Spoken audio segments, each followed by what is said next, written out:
नमस्कार विद्यार्थी मित्रांनो, पुन्हा एकदा तुमचं स्टडी मॅथ चॅनलवर तुमचं स्वागत आहे। आज आपण बघणार आहे CTET 2026 भाषा हिंदी आणि हिंदी भाषेतला आपण याआधी गद्यांश बघितला, आता बघणार आहे आपण पद्यांश आणि पद्यांश आपण बघू आणि त्याच्यानंतर आपण त्याचे प्रश्न बघू।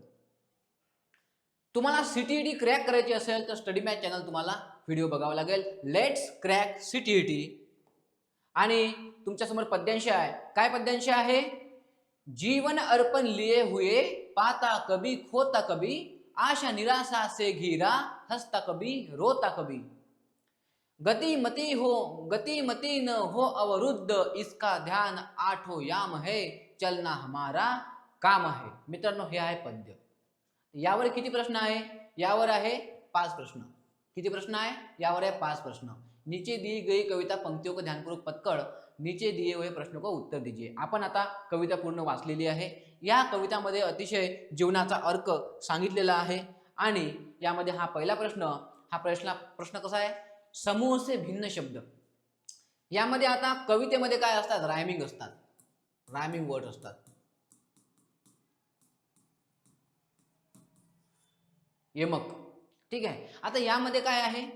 यमक युक्त आहे, पण आपल्याला यामधला भिन्न शब्द ओळखायचा आहे। काय आहे? हसना रोना, आशा निराशा, भिन्न भिन्न या पाना खोना। आता यामध्ये काय आहे? हसना रोना हे आहे विरुद्धार्थी शब्द। हसना रोना हे आहे विरुद्धार्थी। त्यामध्ये आशा निराशा हा पण काय आहे? विरुद्धार्थी शब्द आहे। भिन्न भिन्न हा काही विरुद्धार्थी शब्द नाही आहे आणि पाना खोना हाही विरुद्धार्थी शब्द आहे। म्हणजे याचं उत्तर काय राहील मित्रांनो? हे 3 नाही आहे, भिन्न भिन्न हे याचं उत्तर आहे। याचं उत्तर काय बघू आपण? तर भिन्न भिन्न याचं करेक्ट उत्तर आहे। त्यामुळे आपण दुसरा प्रश्न बघू। यामध्ये बघा, आठों याम से तात्पर्य है। क्या आहे तात्पर्य? काय आहे? 8 स्तर। 8 यामाला आपण 8 स्तर म्हणतो का? 8 दिशा आपण त्याला म्हणतो का? त्यानंतर त्याला आपण 8 की संख्या म्हणतो का? की आपण त्याला 8 प्रहर म्हणतो? तर मित्रांनो, काय या म्हणजे काय होते की दिवसाचे प्रहर, दिवसाचे प्रहर, तर दिवसाला 8 प्रहर असतात।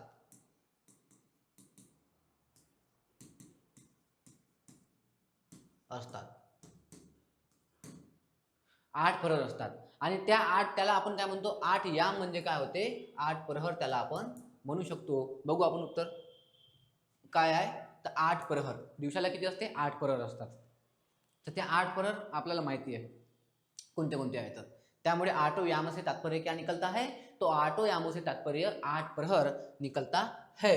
सेकंड, चौथा प्रश्न, चाहे कितने भी दुख आए मनुष्य को कार्य रोक देने चाहिए, या मनुष्य को कार्य करते रहना चाहिए, या सदा शांत रहना चाहिए, या सदा मुस्कुराते रहना चाहिए? आपण पंक्तिया वाचल्या। पंक्तियामध्ये काय म्हटलं आहे की चाहे कितने भी दुख आए मनुष्य को कार्य करता रहना चाहिए। याचं उत्तर काय मित्रांनो? तर कार्य करते रहना चाहिए, कार्य करते रहना चाहिए। कारण मनुष्य हा जो प्राणी आहे, ह्या मनुष्य प्राण्यामध्ये सुख आणि दुःख ह्या दोन्ही गोष्टी आहेत।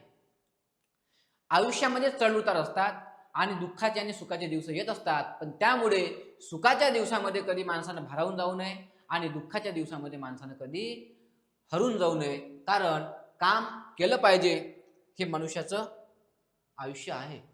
जीवन कसं आहे? जीवन कसं आहे हा चौथा प्रश्न आहे। जीवन कसं आहे? कसं आहे जीवन? जीवन कैसा है? क्या आशा निराशा से घिरा है, आशाओं से घिरा हुआ है, या बेहद दुःखद है, या बेहद सुखद है? जीवनामध्ये आशाय असतात, निराशाय असतात, सुख दुःख ह्या गोष्टी जीवनामध्ये असतात। तर याचं उत्तर काय आहे? जीवन आशा निराशेने घिरा हुआ है। माणसाच्या प्रत्येक कदमावर काय होईल सांगता येत नाही, त्यामुळे माणसानं जीवन जगण्याची कला सोडू नये किंवा जीवनामध्ये कधी निराश होऊ नये। त्यामुळे महत्त्वाचं काय आहे की याचं जीवन कसं आहे? पंक्तीमध्ये काय दिलेलं आहे? कवितेमध्ये काय दिलेलं आहे? कवितेमध्ये दिलेलं आहे की जीवन आशा निराशे से घिरा हुआ है, घिरा हुआ है, हे याचं उत्तर मित्रांनो आहे। तर पाचवा प्रश्न आपला, पाचवा प्रश्न आहे बघा, काय पाचवा प्रश्न? जीवन की विषम परिस्थितियों को व्यक्त करने के लिए उचित उदाहरण नहीं है। जीवन की विषम परिस्थितियों को व्यक्त करने के लिए उचित उदाहरण नाही है।